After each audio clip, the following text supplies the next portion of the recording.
इसमें आ जाइए। इस्तेमाल किया जा रहा है, मैं हमारे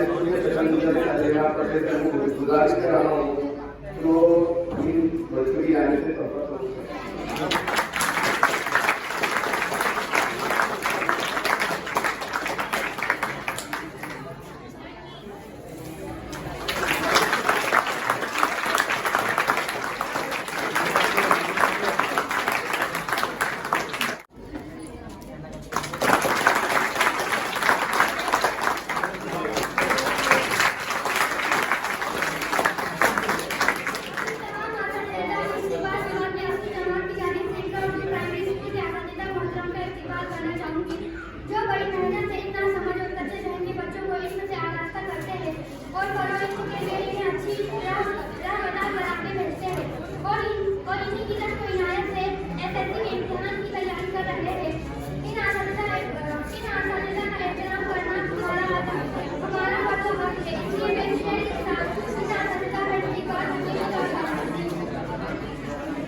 ये कुछ लफ्ज़ कहने थे आज के थे आप ही से सुना